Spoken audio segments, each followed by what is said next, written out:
L-ewwel qari. Qari mill-ktieb tal-Atti tal-Apostli. F'dawk il-jiem l-Att tal-Apostli kien qiegħed jiżdied. Għalhekk sar xi tgergir mill-Lud Griegi kontra l-Lud għax derilhom li ma kienx hemm min jieħu ħsieb ir-romol tagħhom fil-ministeru ta' kuljum. Għalhekk it-tnax sejħu l-ġemgħa tad-dixxipli u qalulhom: Mhux sewwa li aħna nħallu l-kelma ta' Alla biex naqdu fl-imwejjed. Mela l-aħwa, ħudu ħsieb u għażlu minn foskom 7 irġiel li għandhom isem tajjeb u li huma mimlijin bl-ispirtu u bl-erf u nħallu din il-ħidma f'idejhom. U aħna nagħtu ruħna għat-talb u għall-ministeru tal-kelma. Dan il-kliem oġob lill-ġemgħa kollha u għażlu lil Stiefnu, bniedem mimli bil-fidi u bl-Ispirtu Santu, lil Filippu, lil Prokoru, lil Nikanor, lil Timon, lil Parmena u lil Nikola, proselita minn Antjokja. Lil dawn resquhom quddiem l-Apostli li talbu u qiegħdu jdejhom fuqhom. U l-kelma ta' Alla kienet tinxtered dejjem aktar. L-att tad-dixxipli kien jiżdied ħafna f'Ġerusalemm u kottra kbira ta' qassisin kienu joqogħdu għal fidi. Il-kelma tal-mulej.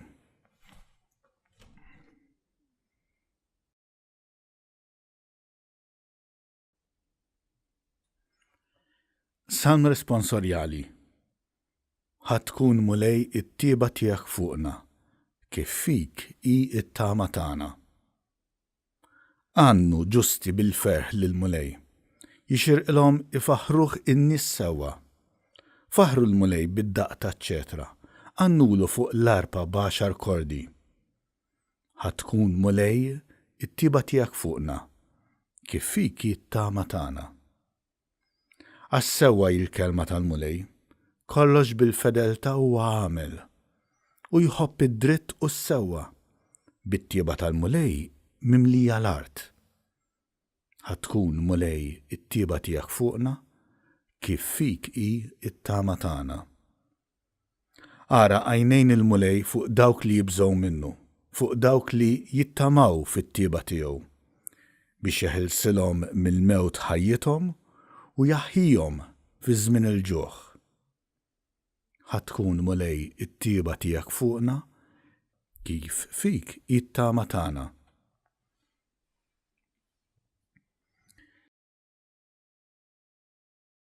It-tien qari.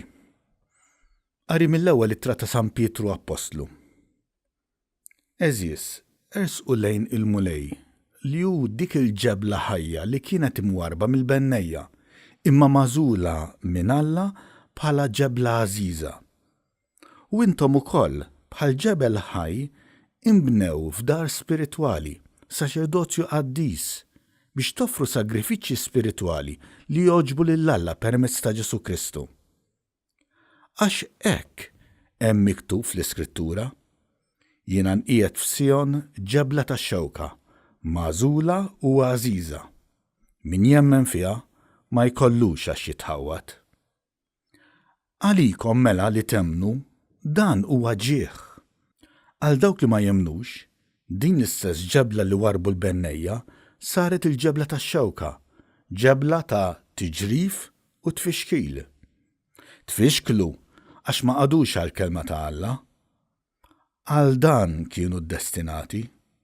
Immintom ġens maħtur, saċerdozju rjali, nazzjon qaddis, poplu li Alla kiseb għalih biex ixxandru t-tifħir ta' dak li sejħilkom mid-dlam għad-dawl tiegħu tal-għaġeb.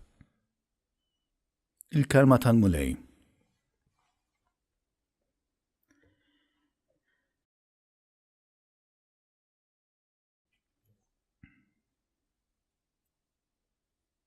Qari mill-Evanġelju skont San Ġwan. F'dak iż-żmien Ġesu qal lid-dixxipli tiegħu: Tħallux qalbkom titħawwad, emmnu f'Alla u emmnu fija wkoll. Fid-dar ta' missieri hemm ħafna postijiet li ma kienx hekk kont ngħidilkom sejjer inħejjilkom fejn tqogħdu. U meta mmur u nħejjilkom post, Neġa niġi biex nħodkom miegħi biex fejn inkun jien tkunu intom ukoll. U t-triq għal post fejn sejjer tafuha. Tumas qallu, Mulej, aħna ma nafux fejn inti sejjer, kif nistgħu nafu t-triq?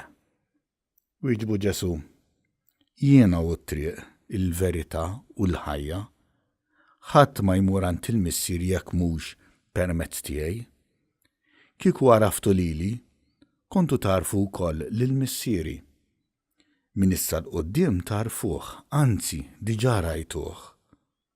Qallu Filippu, Mulej, urina l-Missier u jkun biżżejjed għalina.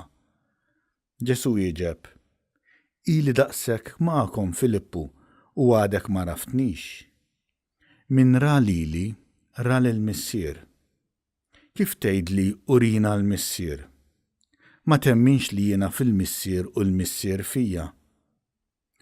Il-klim li ngħidilkom jien ma ngħidux minn moħħi iżda l-Missier li jammar fija qiegħed jagħmel l-opri tiegħu.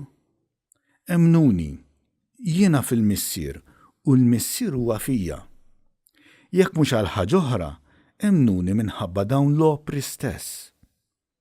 Tassew ngħidilkom min jemmen fija u wkoll qatt jagħmel l-opri li qiegħed nagħmel jien u akbar minnhom qatt jagħmel għax jiena sejjer għand il-Missier. Il-kelma tal-Mulej.